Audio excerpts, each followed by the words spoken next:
بسم الله الرحمن الرحيم إذا وقعت الواقعة ليس لوقعتها كاذبة خافضة رافعة إذا رجت الأرض رجا وبست الجبال بسا فقالت هباء منبثا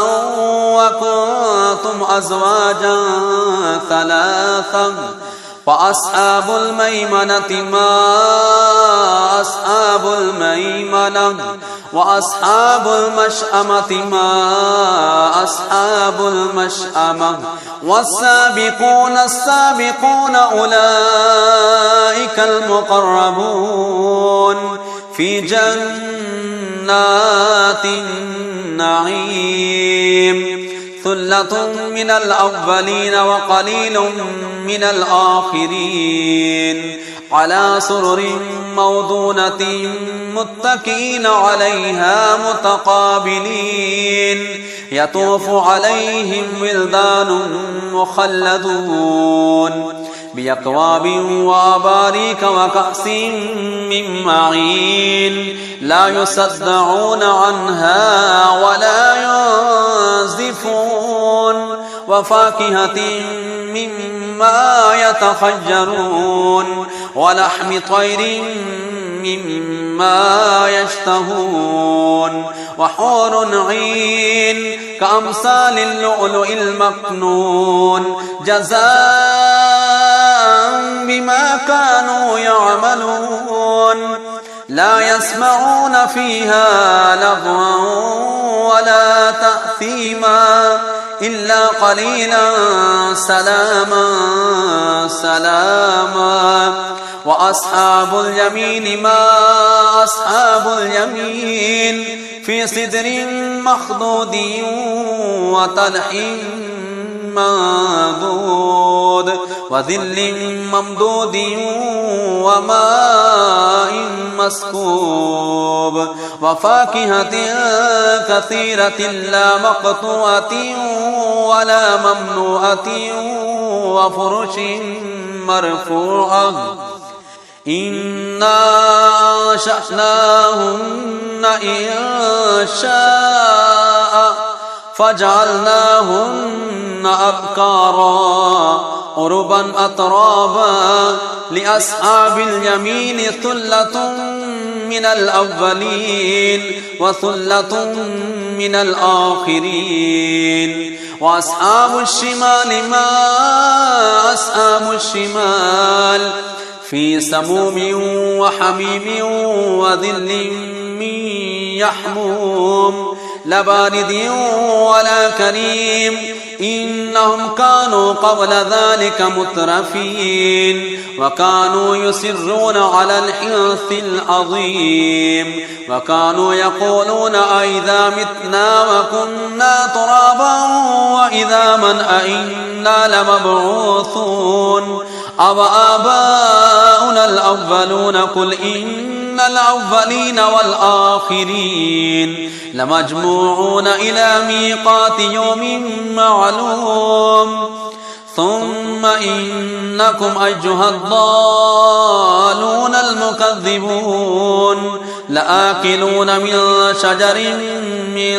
زقوم فمالئون منها البطون فشاربون عليه من الحميم فشاربون شرب الهيم هذا نزلهم يوم الدين نحن خلقناكم فلولا تصدقون أفرأيتم ما تمنون أأنتم تخلقونه أم نحن الخالقون نحن قدرنا بينكم الموت وما نحن بمسبوقين على أن نبدل أمثالكم وننشئكم فيما لا تعلمون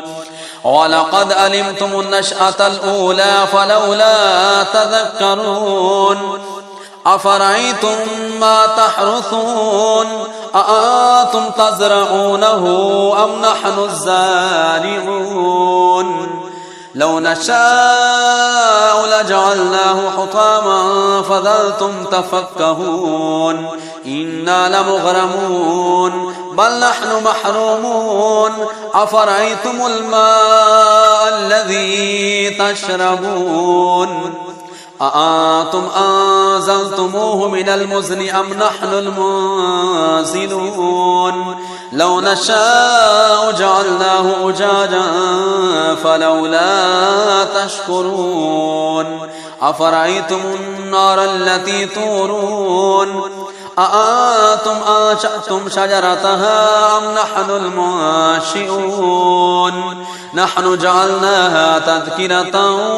ومتاعا للمقوين فسبح باسم ربك العظيم فلا أقسم بواقع النجوم وإنه لقسم لو تعلمون عظيم إنه لقرآن كريم في كتاب مكنون لا يمسه إلا المطهرون تنزيل من رب العالمين أفبهذا الحديث أنتم مدهنون وتجعلون رزقكم أنكم تكذبون فلولا إذا بلغت الحلقوم وأنتم حينئذ تنظرون ونحن أقرب إليه منكم ولكن لا تبصرون فلولا إن كنتم غير مدينين ترجعونها إن كنتم صادقين فأما إن كان من المقربين فروح وريحان وجنة نعيم وأما إن كان من أصحاب اليمين فسلام لك من أصحاب اليمين وأما إن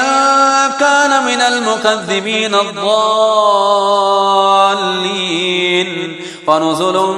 من حميم وتصلية جحيم إن هذا لهو حق اليقين فسبح باسم ربك العظيم.